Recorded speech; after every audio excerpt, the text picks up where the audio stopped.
me astounded, leave me amazed. Show of your glory, let heaven invade. Come on, kinakanta niyo po ba yun?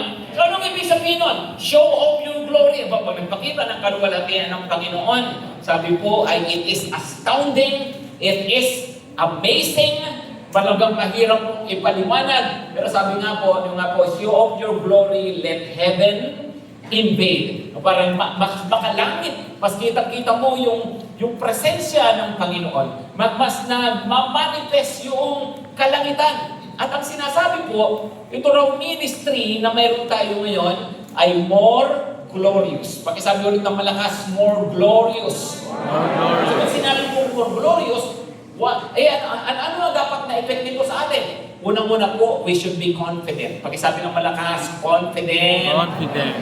Pakisabihan yung katabi po, confidence, bebe. There should be confidence.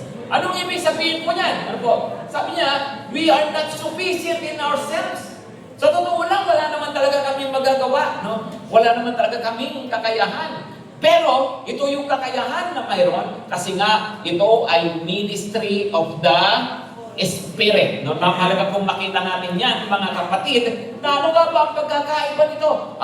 Hindi kagaya noong utos ni Moses, na noong utos ng Panginoon sa pamamagitan ni Moses, na nakasulat lang, pero ito po ay hindi lang basta salita na binabasa at ipinapahayag. Ito ay mayroon ng kasamang kapangyarihan ng banal na Espiritu. Kaya nga po, ang confidence ay lagi kong wala sa sarili. Ang confidence ng paglilingkod sa Panginoon laging sa Kanya, laging sa banal na Espiritu. Amen? Amen? Kaya nga po, ako from time to time, pag basta po magtuturo po ako, lagi kong pinagpipray, Lord, not by might nor by power, but by your Spirit. Kawan, pakisabi ng malakas, not by might, nor by power, but by the Spirit. Sa pamagitan lamang daw po pala talaga ito ng kapangyarihan ng banal na Espiritu. So ano ang confidence? Ang maganda po dyan, kasi nga hindi pala yan sa'yo, hindi pala yan sa pagalingan, hindi yan sa kung anong mayroon tayo. Ang maganda po sa paglilingkod sa Panginoon sa panahon ngayon, ay ito nakadepende sa pagkilos ng banal na Espiritu. At sa banal na Espiritu ng Diyos, walang makakatalo. Kaya niyang dibain lahat. Amen po ba? Kapag naniniwala po ba kayo na kapag po ang banal na Espiritu kumilos kahit pinakamatigas na puso pwedeng mabago? Of course, alam natin yan, di ba? Ano ang sabi ng Panginoon? Balang araw, I'm going to change your heart. Yung heart of stone, papalitan ko ng heart of flesh. Yung pusong bato, papalitan ko ng pusong laman. Yung lumang espiritu, tatanggalin ko, papalitan ko ng bagong espiritu. At ito na nga po, yung panahon po na ngayon. Kaya nga po, kapag ikaw nagsishare ng gospel, nagdi-disciple, lagi po natin tatandaan ang confidence natin sa Panginoon. No? Amen. Pwede ba talaga akong mag-disciple, Pastor? Kaya ko ba talaga mag-share ng gospel? O kaya ko ba talagang magagamit ba talaga ako ng Panginoon para magbago ng buhay? Yes, kasi wala yan sa'yo. Wala yan sa galing mo. Nasa kilos yan ng banal na Espiritu. Kaya nga po, ang confidence lagi ay sa Panginoon. Amen? Dapat lagi natin kinikilala yan. Lord, wala naman talaga ako magagawa kung wala ka. Wala akong magagawa kung hindi niyo po ako gagamitin. Kung ano man yung mga ministry po natin, ano man ginagawa po natin sa church, always remember it is the ministry of the Spirit that matters. Yung po pinaka-importante. Wala po talaga tayong magagawa sa ating sarili. Kaya nga napakahalaga yung laging pananalangin. Right? Laging paghingi ng tulong ng Panginoon. Bakit? Kasi po ang confidence natin wala sa ating mga sarili, kundi nasa Panginoon. Pangalawa po, kung more glorious ito, dapat hindi lang tayo confident, dapat po we are changing. Pakisabi ng malakas, changing. Kung tingnan yung katabi, pakisabihin, magbago ka na.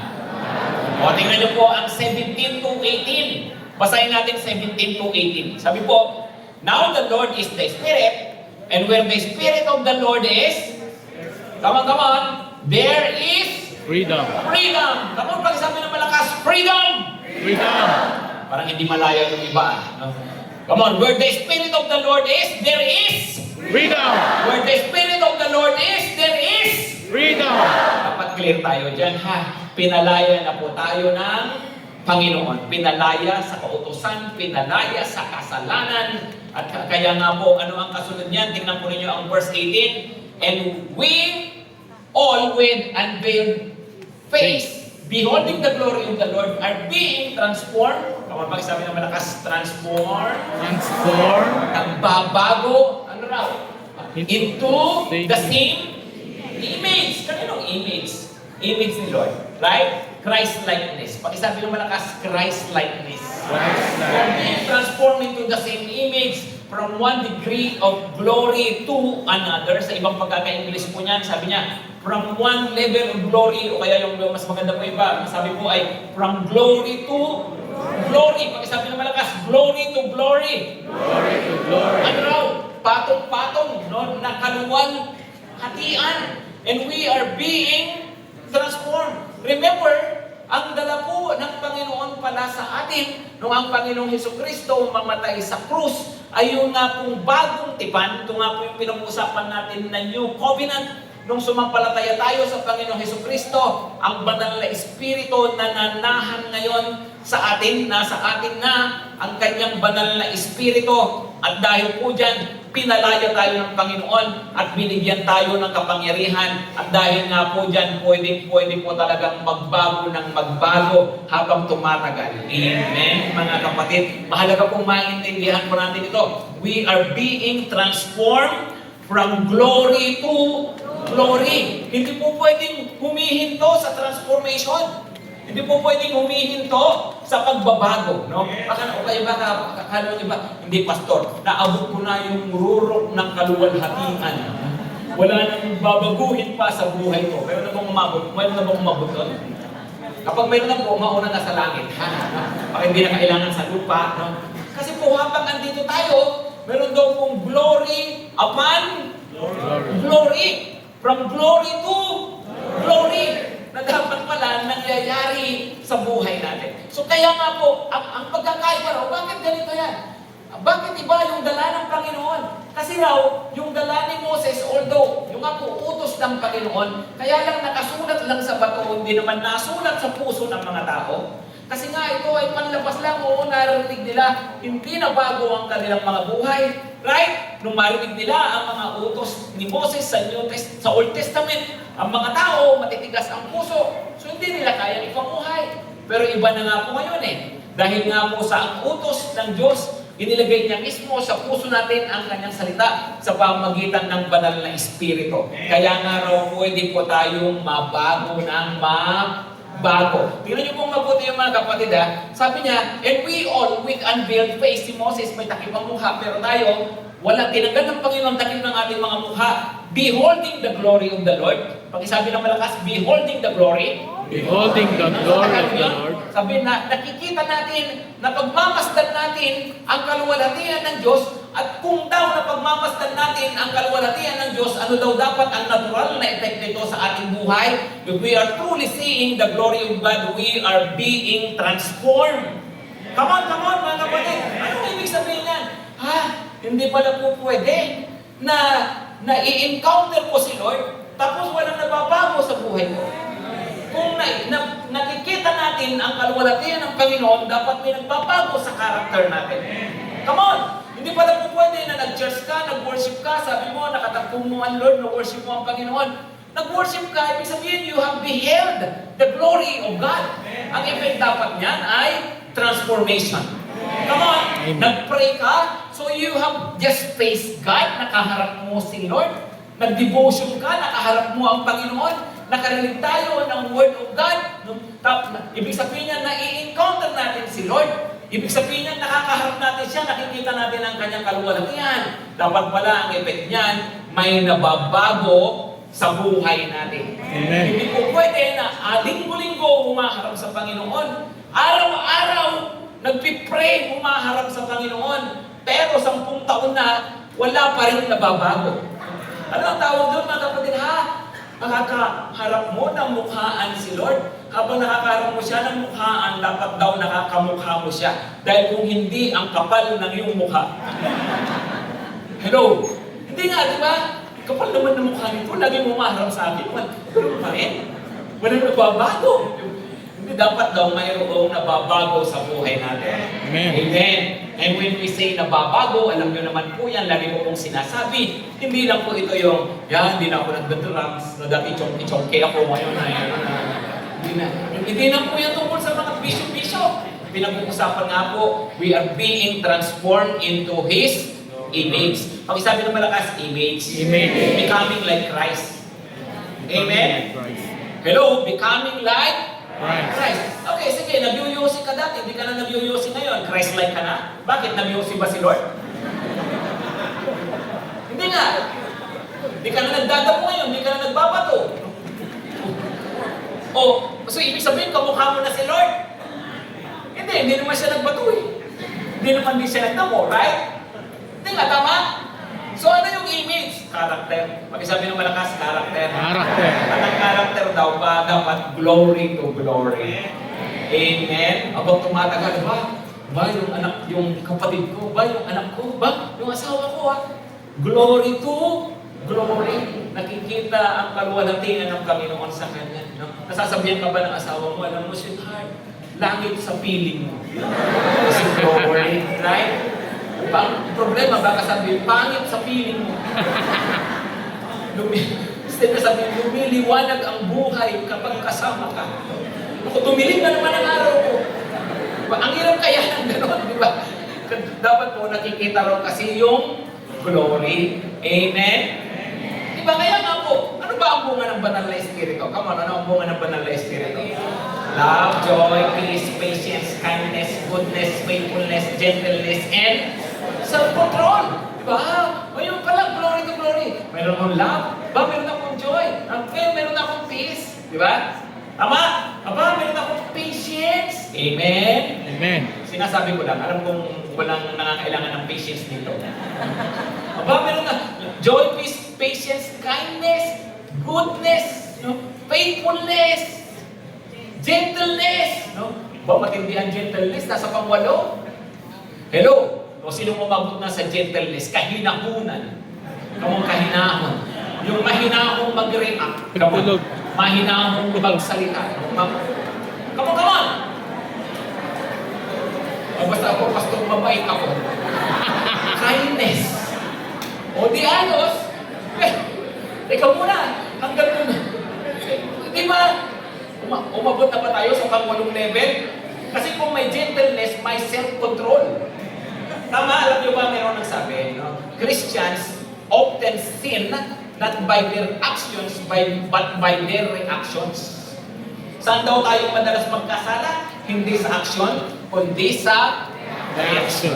Right? Kung may gentleness, kung may self-control, laki na. Yung ibig sabihin, kaya na po natin na kontrolin yung ating mga sarili. Right? Ibig sabihin, babantayan na natin ang ating mga reaksyon. Amen, mga kapatid? Maganda, no? Nakikita ba? Glory to glory, Tapos hindi naman po yun. Meron pong glory sa bawat... ibig sabihin po, kung may patience na ako, okay, good. Pero glory to glory nga po eh. Hindi po pwedeng may patience ka na, pero hanggang doon lang yung patience mo. Dapat nadadagdagan. Hello, tama po ba? Ngayon, pastor, nagpapasensya na ako sa trabaho. Good. Pero dapat glory to glory. Nagpapasensya ka na rin sa bahay. Hello? Kasi mas madaling magpasensya sa trabaho kaysa sa bahay. Yung iba katwiran, nagpapasensya na ako, pastor. Saan? Sa church. Kapatid, napakadaling magpasensya sa church. Hello? Amen. Hindi nga naniniwala ba kayo doon? Amen. Kung nakikita ang glory ni Lord sa buhay ko, saan? Sa church. Naku, madali lang yan. Pero pag nakikita na ang glory ni Lord sa bahay, ibang usapan na yan. Amen? Ibig sabihin na ba, tindi, maluwalhati na talaga, pwede ni Lord. Kasi nga, glory to glory. Amen? So, ibig sabihin, may patience na ako, pero totoo patience ko, glory to glory. Diba? May goodness na ako, pero glory to glory. May kindness na ako, may peace na ako, glory to glory. Dapat pala natatransform po tayo. Amen. Amen. Kasi po hindi ito binigay ng Panginoon sa atin, hindi natin tinanggap ang kanyang mabuting balita at ang kanyang banal na espiritu para manatili tayo kung ano man po tayo. Right? Binabago tayo ng binabago ng Panginoon. Kasi nga po, this ministry is more glorious. Pag-isabi ng malakas, more glorious. More glorious. Number 2 po, number 2, more precious. Pag-isabi ng malakas, more precious. More precious. Tingnan niyo po 2 Corinthians 4 verse 1. 2 Corinthians 4 verse 1. Therefore, having this ministry by the mercy of God, we do not lose heart. Pag-isabi po ng malakas, this ministry. Yan kung meron kami ito, hindi namin bibitawan to. We do not lose heart, hindi kami pinanghihinaan ng loob. Bakit? Kasi nga po hindi lang ito glorious, ito po ay precious. Precious than what? Mamaya tignan po natin. Pero gusto ko po pasayin nyo munang mabuti, yung po pagkakasabi po na therefore having this ministry. Pag-isabi na malakas, this ministry. So dapat ma-differentiate po natin. Dapat muna i-define natin, ano ba yung ministry? Ano ba yung not ministry? Dapat clear muna tayo, ha? So, ano na po?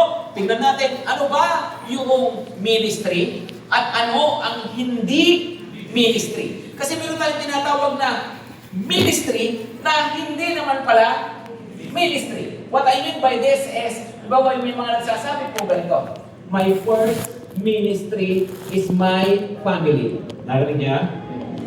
Kamang-kamang, narinig niya? Sounds noble, di ba? Ang sarap pakinggan, yung bait niya. Pero, pag-isipan niyo mabuti yun, of course, tama. Maganda po yun. Maganda yung nagsabi kung sino man yung original nun. Ano po, maganda. My first ministry is my family. Pero alam mo ninyo, sa marami, hindi ko naman po sinasabi sa lahat. Ha? Pero yung pong iba, pag sinabi nilang my first ministry, actually ang ibig nila talaga sabihin ay my only ministry. Bakit? Kasi kung totoong first, dapat may second. Bakit puro ka na lang pamilya hanggang ngayon? Akala mo ba first? Pero hanggang ngayon, wala ka pa rin naman ginagawang iba para sa Panginoon, puro ka pa rin tutok sa pamilya. So, ibig sabihin, ay, sinasabi mo, basta dito lang ako sa pamilya ko. Pangalawa po na problema dyan, sa iba po ulit, hindi ko nilalahat, ang yung iba sinasabi nilang ministry, pero ang ibig nilang sabihin, ano ibig mo sabihin ministry mo, pamilya mo? Anong ibig sabihin nun? Basta ako, mabuti akong tatay, naghahanap buhay ko, pinuprovide ko yung mga kailangan, ako mabuti akong nanay, inaalagaan ko yung mga anak ko, pinaglalaba, pinamamalansya, pinagluluto, pinapalaki ng maayos. Ha? Ministry na yon? Come on! Kahit na lang Christian, ginagawa yan. Hindi nga, matik na yon. Yung isang tatay, magtrabaho, pakainin yung mga anak, buhayin yung pamilya. Matik yun kahit hindi Christian. Right? Yung isang nanay, pinagluluto ang mga anak, inaalagaan ang anak, pinapalaki ng maayos. Kahit hindi Christian po, ginagawa yan. So huwag mo tatawagin ministry, ang ginagawa lang ng kahit sinong tao na dapat mo talagang gawin. Amen, mga kapatid? Yes, ito yung sabi ng Panginoon na huwag niyo gayahin yung mga hintil, yung walang mga pagkakakilala sa Diyos na ang puro lang nilang iniisip kung ano lang kakainin, kung ano ang kanilang daramitin. Huwag kayong mabalisa, unahin nyo ang kaharian ng Diyos, right? Ang sabi na, tignan nyo, ano lang po yung mga ugali ng mga hintil, walang pagkakakilala sa Diyos, kung ano ang kakainin, kung ano ang susuotin. Di ba, puro ganon? O di ba, minsan ganon din yung mga nagsasabing, my ministry is my family. Ano ang iniisip? Kakainin. Di ba, anong uulamin? Anong ulam? Anong tanghalian? Anong hapunan? Yung iba naman ay, kung ano ang susuotin, mamamalansya, maglalaba, magsasampay, magpupula, magtutupi. So, puro ganon ang iniisip, puro gawain bahay. And yet, tinatawag nating ministry. Di po, huwag nating tawagin ministry po iyon. Kasi po, dapat talaga nating ginagawa iyon. Maliwanag ba?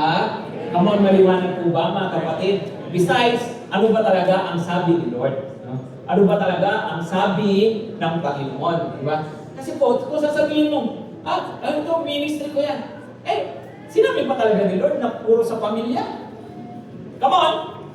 At saka, hindi ministry ko to. Ito, ang ministry ko, pamilya ko. Alam mo, ang talagang ibig sabihin ng ganito, dapat binabible study mo yung anak mo. Dapat nagpipray kayo sa pamilya. Dapat nagsesembro kayo. Yun ang ibig sabihin ng my first ministry is my family. Amen? Hindi yung puro gawaing bahay. At tapos, hindi rin ibig sabihin ng Panginoon na hanggang dyan ka lang. Kaya nga may sinabi ang Panginoon di ba? Sino man sa inyo mag-iwan ng mga magulang, ng ama, ina, ng asawa, ng anak, ng bahay, ng bukirin. Anak buhay yun mga bukirin. Para sa atin at sa ating ebanghelyo, tatanggap ng 100 iba yung gantimpala sa buhay na ito. At sa kabilang buhay, buhay na walang hanggan. Amen? Yung pala ang talagang sabi ni Lord. So hindi po pwede na sabihin mong puro na lang pamilya. Tama na asikasuhin ang pamilya. Tama siran ng gospel ang pamilya. Tama na dalhin sa Panginoon ang pamilya. Pero hindi tayo tinawag na pang pamilya lang. Amen. Amen, mga kapatid. Maliwanag mo ba? So may mga kung anong tawaging ministry kung hindi naman pala talaga ayon sa definition ng Diyos sa ministry. Pangalawa na gusto ko pong maintindihan natin ay iba yung this ministry. Pag-sabi ng malakas, this ministry. This ministry. Sa that ministry. That ministry. Okay? Pag sinabing this ministry, Ito lang. mayroong sinasabi particular, specific, Yes. mayroong tinutukoy na ministry. So there's this ministry, there's that ministry. Ang this ministry daw ay yung nga po tungkol sa pangangaral ng Ebanghelyo ng Panginoong Jesucristo. Yun yung this ministry. Yung iba, yung ministry din, pero that ministry. Anong ibig sabihin nun? Sige, ano ba ang gusto mo? No? Ako, Pastor, kunin ko sa Panginoon, ako ay maging usher for life. Hindi ko minamalit ang magiging usher, pero basta kunin ko, tumayo lang ng tumayo sa may pintuan. Hindi ka tinawag na ng tumayo, tinawag ka rin na humayo. Right? O basta ako, basta na ako tagatugtog sa church. No? Hindi ko minamalit, kailangan natin yung mga yan Kailangan natin ng usher, kailangan natin ng musician. Basta ako, pastor, tagatugtog ako sa church, musician ako, sa worship team lang ako. I love that ministry. No? Gusto ko, basta ako gitarista ako, basta ako mananambul, basta ako manumurutot sa church. Sige, give mo yan yung gusto mong gawin Pero, that ministry. Mayroong this ministry. Mayroong yung this ministry, pinapagawa sa atin ng Panginoon lahat. Gawin mo pa rin yung that ministry kasi yun yung gift mo, yun yung skills mo, yun yung talent mo, pero gawin natin yung this ministry. Amen? Pero maliwanag po ba mga kapatid? No? So, kaya nga po mahalaga mo nga pala, may pinapagawa ang Panginoon. Ito nga po, pag sinabi pong ministry of the Spirit, yung nga pong, ito nga, yung pong lagi natin, yung sinasabi nga po natin, at lagi natin narinig, ito nga po yung pagdadala ng Ebanghelyo ng Panginoon, pagdi-disciple, right? Pinapagawa ng Panginoon po talaga. Ito po nakikita nyo sa screen, tagal ko ng sinabi po ito, 2017 yung nakalagay. Naalala ko lang po kasi dahil may nag-post, parang 2 weeks ago may nag-post. So, nabasa ko po siya at na-bless po ako, nag-born po ako.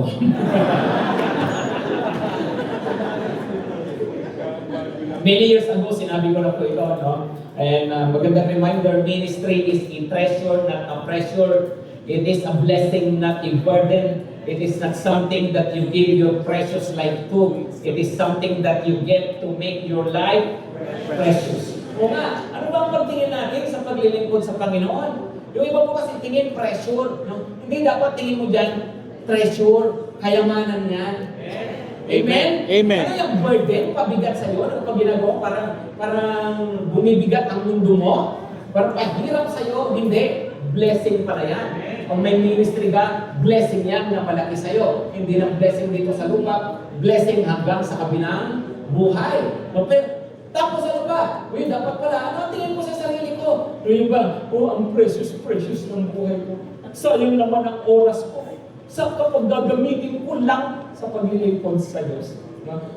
Magsiself-group ako, ipang-overtime ko na lang. Sayang naman. It is not something that you give your precious life to. Isang palitingin natin sa mga sarili natin. No, na parang, yung buhay ko, ang halaga. No? Ang buhay ko ay napaka-precious. Dapat gamitin ko ito, no? Sa ibang mga bagay na gusto ko. Kasi patulan natin yan, kapatid. Sabihin ng precious ka talaga. Ang precious ng buhay mo. Tingnan yung katabi nyo kung mga precious. Amen. Sige, patulan na natin yan. Precious ka. Kasi precious pala eh. Precious pala yung buhay mo, pero saan mo ginagamit? Hello? Ang precious ang buhay ko. Pero ginagamit mo na sa pagjujuwa. Unbeliever pa. Hello? Ang precious ang buhay ko. Pero saan ginagamit ka? Ito. Bossing, gabi ko lang. Precious? Precious ang buhay ko. Ano na po? Kumita lang ng pera? So yun na yung precious pa. Yun yung pinagagamitan ng precious na buhay. Ang precious ng buhay ko. O so, para saan mo ginagamit? Alam niyo kasi kung totoong precious, gagamitin mo rin sa higit na precious. Ito ba ang precious? Ito yung mga pangwalang hanggan. Amen? Kaya nga, it is not something that you get, that you give your precious life to. It is something that you get. Pag inilalagay mo yan sa buhay mo, you add value to your life. Ang naglilingkod sa Panginoon, mas tumataas ang kalidad at halaga ng kanilang buhay. Mas you add value to your life. Amen? Gusto nyo maging precious, mas maging valuable? Yung buhay daw natin, paglingkod natin sa Panginoon. Ano kapatid, ha? Yun po, nasabi ko po yan dahil po sa verse na ito. Nung daglang po tayo ulit, tingnan po natin continuation. Sabi po ni Apostol Pablo pa rin sa verses 7 to 9. Basahin lang po natin ito. Sabi niya, verse 7 muna. But we have this treasure in jars of clay to show that the surpassing power belongs to God and not to us. Ano raw po? We have this treasure in jars of clay. Ano yung tinutukoy na? This treasure. Hindi yung disministing ha. Right? So sabi niya, we have this treasure. Saan daw nakalagay yung treasure? Jars of In clay. jars of Clay. clay. Sa banga, nayari sa putik.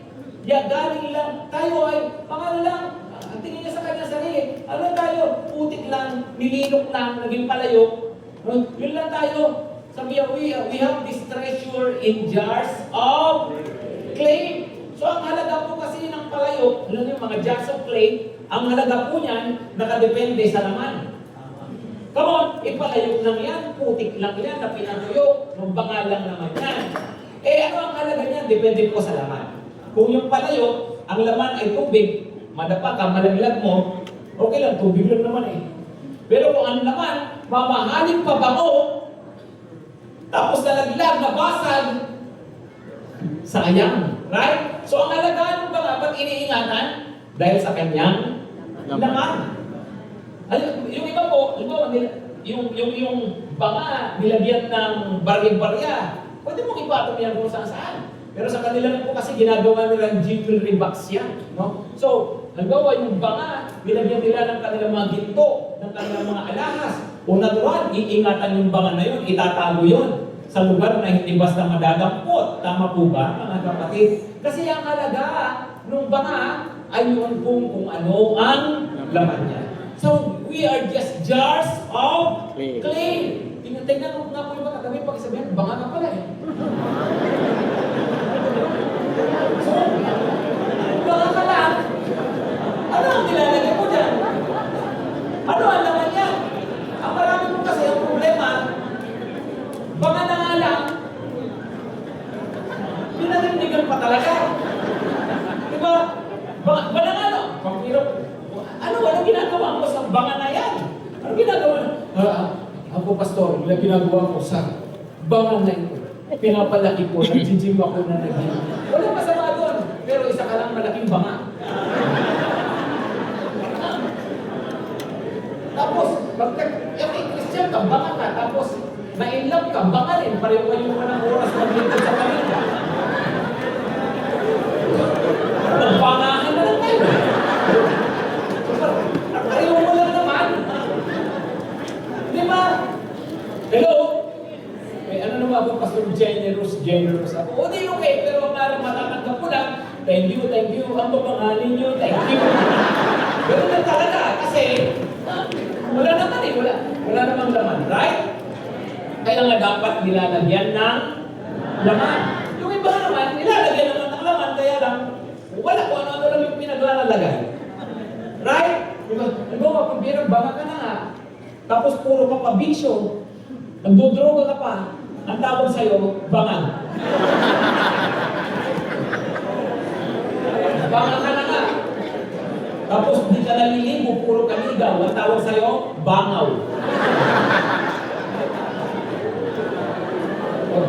Bangan ka na nga, puro ka lang hangin, puro ka yabang, ang tawag sa'yo, bangin. Alam mo kung bakit bangin? Nagpapakataas. Ilalaglag. Right, mga kapatid, no? Ang bira, banga ka na nga po, nagar ka pa, puro ka pagbubunga nga, no? Tawag sa'yo, bunga nga. Puro ka away, tawag sa'yo, bangay. Diba?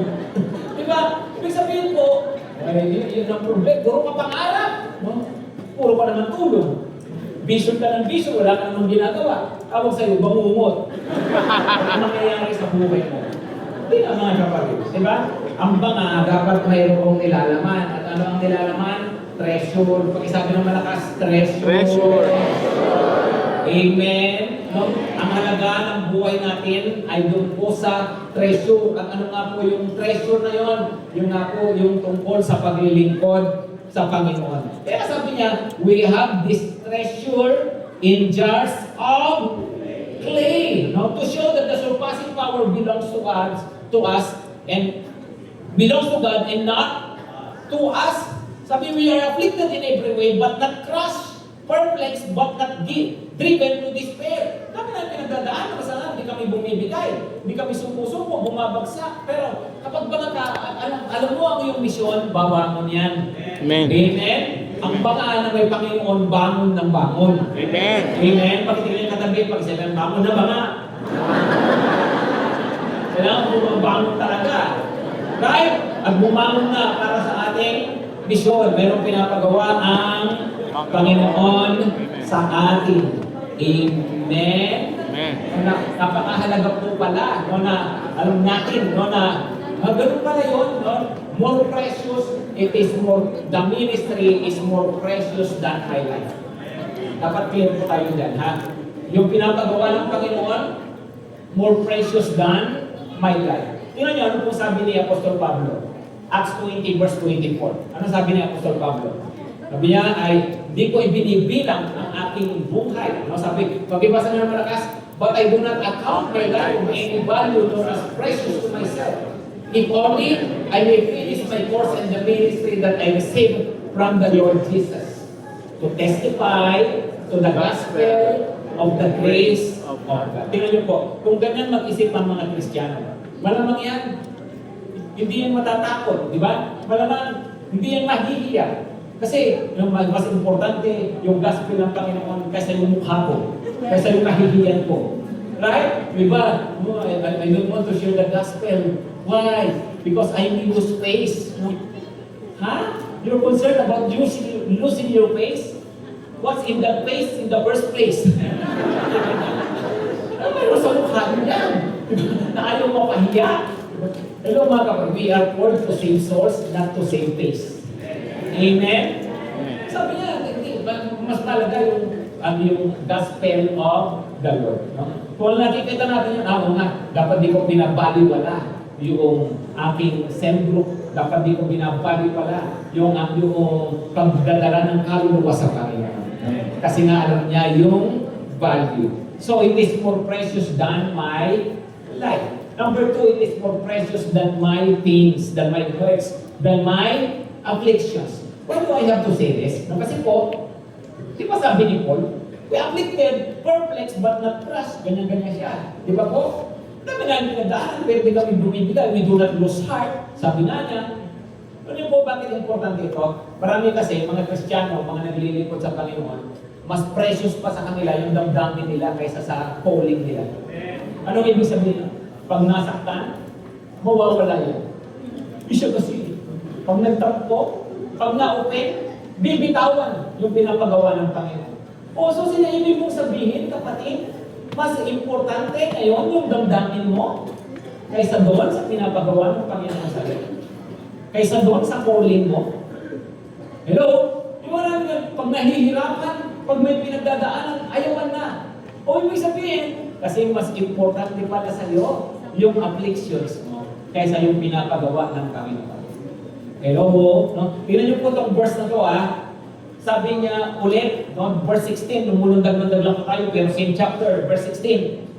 So we do not lose heart.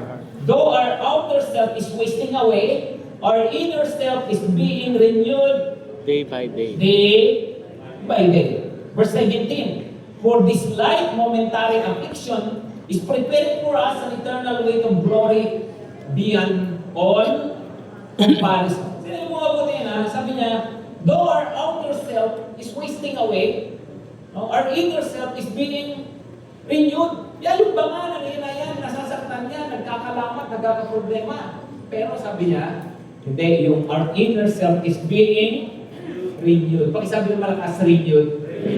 Ano niyo po, yan ang sikreto, mga kapatid. May pagdadaanan ka ba? Oo. Mapapagod ka ba? Oo. Masasaktan ka ba? Oo. Parang ba gusto mo na sumuko? Oo. May dahil ba talaga actually sumuko ka? Oo. Pero, pwedeng mag-renew lagi. Yun ang susi. Hindi tumagal ang sino maglingkod ng Panginoon sa paglilingkod, sa ministry kami, hindi kami tumagal. No, yung sina Pastor Ray, na pinakamatanda po natin dito. No? Sorry. Hindi tumagal, ano po? Hindi tumagal sa paglilingkod sa Panginoon, no? Kung hindi po marunong mag-renew. Amen? Mga kapatid, ano po? Hello, maliwanag po ba? Si Pastor Ray Clemente, o na hindi tatagal ano po, kung hindi nag-renew ng nag-renew. Tama po ba? So, ganun po kasi ang buhay.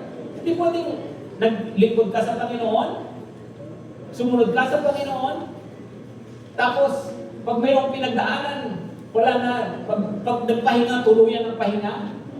Hindi pwedeng gano'n. Ano po, dapat ay nagre-renew ng nagre-renew. Okay lang mapagod. Okay lang naranasan mo sumuko. Okay lang naranasan mong bumitaw. Basta mag-renew. Mararanasan mo pa ba ulit? Yes, pwede. Basta mag-renew ka ulit. Amen? Pagkitabi-katabi pa, sabihin mo na. Renew lang na. Renew. Yun po ang dapat na gawin. Pero po ang isang ipapakitang picture. Yeah, yung isa. Yung isa.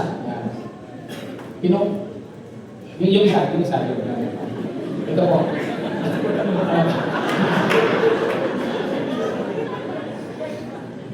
Na-apply po ang aking mga.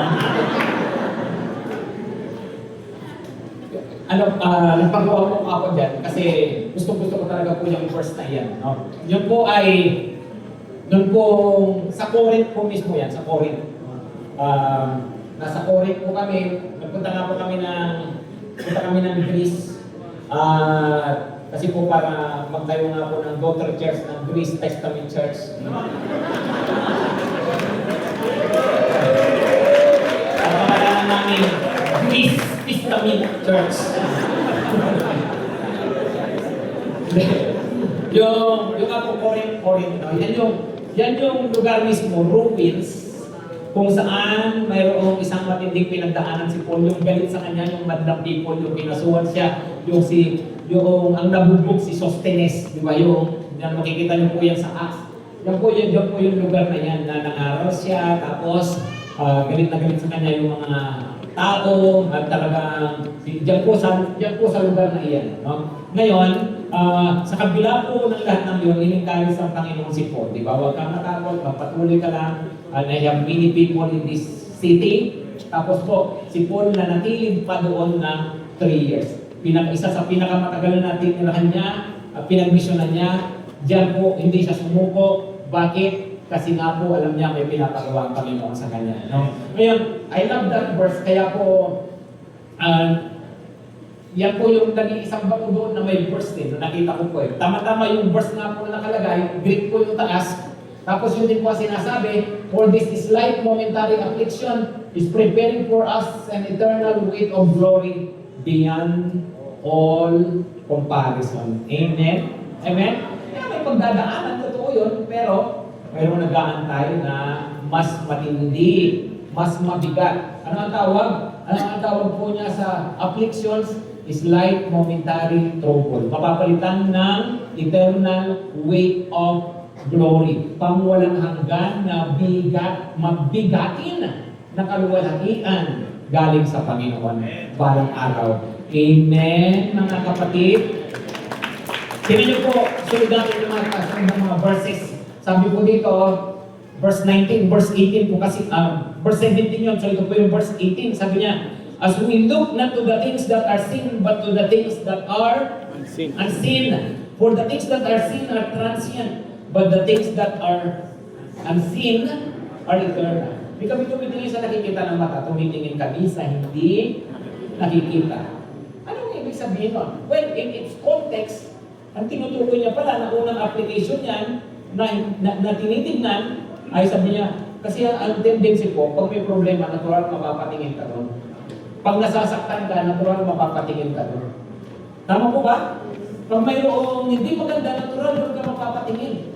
Pero sabi ni Pablo, itong mga ito, hindi na yung tinitingnan namin, tumitingin kami sa unseen, sa eternal. Kasi yun ang higit na mahalaga.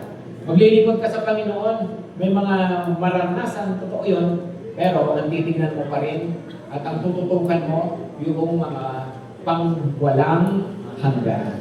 Amen, mga kapatid. At dahil dyan, magre-renew ka ng magre-renew. Pakisabihan katabi, bangon lang ng bangon. Bangon lang ng bangon. Amen po, mga kapatid. No? Lapit na po ako matapos. Pero gusto ko lang din po i-share po ito sa inyo as i-tribute na rin sa isa sa mga national leaders po natin. No? Si Bishop Hurley, alam naman natin, namatay po siya, ano lang pong ilang 2 weeks ago. Actually po, ikinalungkot ko po talaga yung kanyang pagkamatay. Pag nakikita ko po yung mga post pa sa Facebook, nalulungkot pa rin po ako. Kasi hindi kami ganun kakloso na mas malayo po yung agwat ng edad po namin. At the same time, nasa Davao siya, nandito po ako sa Manila. So, pero talaga po gusto namin kasama isa't isa sa mga meetings po namin, no, sa National 12. Yung nga po, pinag-pray ko yung mabuti, iniluhod ko po sa Panginoon dahil lang yung nga po, tapos na po siya sa kanyang assignment. Ngayon, nung Wednesday, ng burol niya, napunta po ako ng Davao, balikan lang din po ako. Grabe po kita po talaga yung impact ng kanyang buhay. Yun yung napakalaking chapel, pinakamalaking chapel doon, puro ng tao hanggang labas. Tapos yung mga tao, para yung mga gusto niyang makita yung pumipila, yung gano'n, yung parang makita siya, mga 1 minute na tingin, ganyan. No? Kasi nga dami po dumadalo. Tapos po nung last night niya, Friday, ay kumuha po sila ng napakalaking gym. No, na para lang po mapagbigyan ng mga gusto po na makiburo. Talaga na kita mo po yung impact ng kanyang buhay. Pero ito po yung gusto ko talaga i-share sa inyo. Kasi man, nung burol, nagsalita po yung isang anak na babae at inagkwento po niya na ikinagulat ko rin na ito palang si Bishop Hurley, 12 years ago, na-diagnose siya ng isang sakit sa puso na kakaiba na walang gamot dito na parang basta wala pong treatment dito. Cardio mo something, hindi ko natandaan. Basta ganun po, isang sakit. So mahina yung kanyang puso, parang mahina sa pagpapang, ganyan. Tapos, after 4 years after that, inatake po siya ng matindi. Na it was a miracle kasi 1% na lang yung gumagana sa kanyang puso. Nakasurvive po siya, salamat sa Panginoon. That was 8 years ago. No? Kasi 4 years after na ma-diagnose siya. Ngayon, tinutuloy po ito ng anak, ang hindi po ikinagulat ganito. Dito pong mga nakaraang taon, magmula nung ma-diagnose siya, hanggang na po sa kunin siya ng Panginoon, alam niyo po ba, na sabi ng mga doktor, 25% lang ng kanyang puso ang gumagana. 25% ng kanyang puso ang gumagana. Sipin niyo po yun. 25%. And yet, pag nakikita nyo siya, di ba, pag nag-preach, alam mo yung kanya pa rin commitment sa Panginoon. And then yan, nakikita mo kung sa lahat ng mga gawain namin, hindi po nawawala. No? Sa tapos, of course, andyan din yan, board po siya ng PCEC, kasama ni na Peter Tanchi, ni na Bishop Patoga, kasama po yung mga yan, ano po. Hindi siya nawawala, tuloy-tuloy po siya. And yet, all these years pala, 25% na lang ang gumagana. Kasi po, yung kanyang commitment po sa Panginoon, right? Iba 100% pa ang puso. Pero halos, di ba, halos hindi mapagana para sa Panginoon. Ito po 25%. Isa pang natutunan ko, isa pang nalaman ko, si Bishop Curly pala mahilig mag-compose ng kanta. So, nung gabi yun, I was so blessed kasi for the first time pinatugtog sa public yung kanyang last composition. Ito pong last composition na to, kinunan ko po na medyo nanginginig na po yung kamay ko kasi bandang dulo na po yung ipapanood ko po sa inyo. Meron po ito sa, kung gusto yung mapakinggan ng buo, na nasa naman po yan, sa CLC Davao, Christian Life Center, Davao. Kaya lang ito ang ipapakita ko kasi po ito may lyrics. Yung po kasi nasa page nila, parang wala pang lyrics. At gusto ko lang po tingnan nyo yung bandang dulo. So, purposely, nirecord ko po siya kasi I love the song at napakaganda po ng kanyang mensahe. Pakinggan nga lamang po natin. No, ang kanta po ito, basahin natin, kitin po natin yung mensahe nito.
Tumayo na po tayo lahat.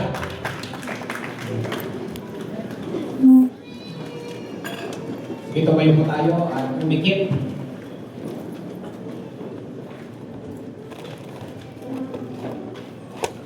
Ako po lagi po prayer from time to time para sa sarili ko.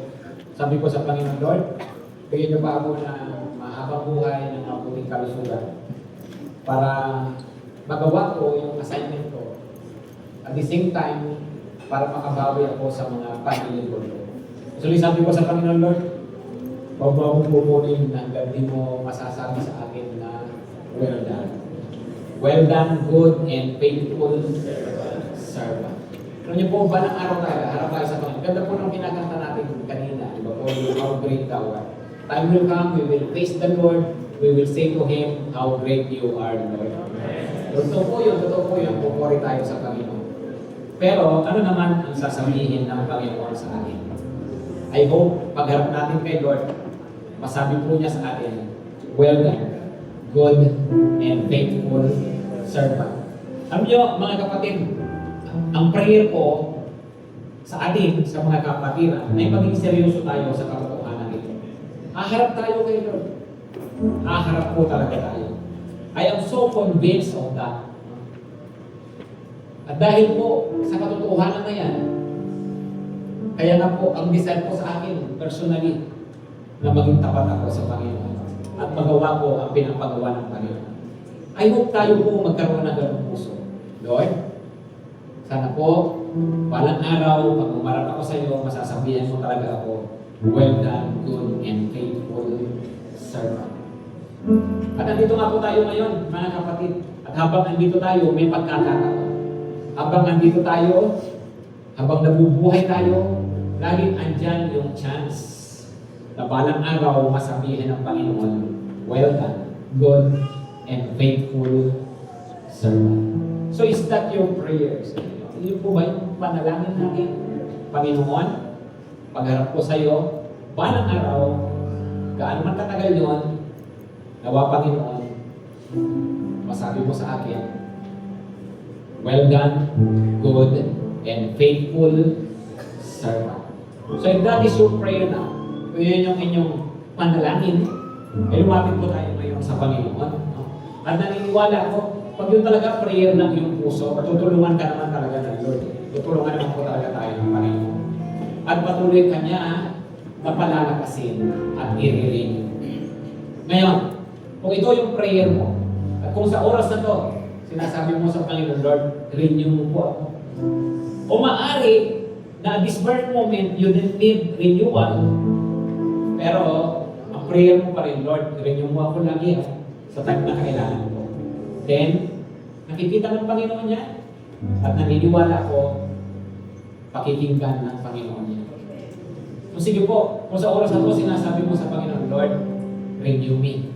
Renew me. Here I am. Binibigay ko buhay ko sa iyo, Panginoon, gamitin mo. Ito yung puso ko, Panginoon, binibigay ko sa iyo. Ito yung lakas ko, Panginoon, binibigay ko sa iyo. I-renew mo lang ako ng i-renew, Panginoon. If that is your prayer, kapatid, tas mo nga ang iyong kamay. Let us just pray together. Alam ng Panginoon po yung mga puso natin. Nakikita tayo ngayon ng Panginoon sa oras na ito. At ito ang panalangin ko na balang araw, pare-pareho tayo makaharap sa Panginoon. At alam ng Panginoon, naging tapat po tayo sa Kanya. Sige po, sabihin natin sa Panginoon, Lord, nihando ko ang buhay ko. Panginoon, use me for this ministry. Use me, Lord. Gamitin niyo ako, Panginoon, for this ministry. Use me, Lord. Gamitin mo ako, Panginoon. At sa oras po na ito, Panginoon, ilagay niyo sa puso namin ang desire na ito. Na naisip talaga namin, nahangarin namin, habulin namin sa buhay namin ang masabihan mo kami, Panginoon, well done. Well done. Ilagay mo ang desire na yan, Lord. Manatili po ito sa amin. Buong buhay po namin. Hangarin po na talaga namin ito. Kaya nga po ngayon, humihingi kami.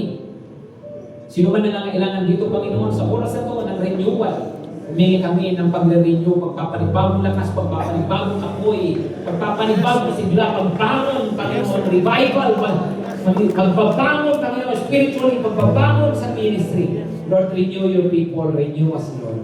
Renew us, Lord. I-renew mo po kami, Panginoon. Ganun din, ito rin po ang prayer namin. Maaaring hindi ngayon sa oras na ito. Pero sa mga pagkakataon na kailangan na namin ng renewal, humingi kami, Panginoon, ibigay mo ito lagi sa amin. Panginoon, i-renew mo kami ng i-renew. Maraming pong salamat. Salamat po, Panginoon, sa mga salita ito na papaalala ko sa amin. At salamat nga po sa panalangin ito, alam po namin, pinapakinggan niyo po kami. Lord, humingi kami ngayon, kagaya nga po na sabi ni Apostol Pablo, oo, ang katawan pwedeng maghina, pero ang Espiritu pwedeng lumakas sa pamagitan ng kapangyarihan ng banal na Espiritu. Kaya sa oras ito, Panginoon, humingi ko, strengthen us, Lord, renew us, Lord, And help us do things not by might nor by power, but by your Spirit. Lagi-lagi, Panginoon, huwag kaming magtiwala sa sarili namin. Huwag kaming umugot ng lakas sa sarili namin. Kundi laging sa iyong Espiritu. Salamat po, Panginoon. Tinatanggap namin ito, kapatid. Receive your renewal. Receive renewal. Come on. In Jesus' name, be revived. In Jesus' name, be strengthened. In Jesus' name, rise up. Rise up. Thank you, Lord. Salamat po, Panginoon. Tinatanggap namin ito. Pinanampalatayaan namin. In Jesus' name. Amen at amen.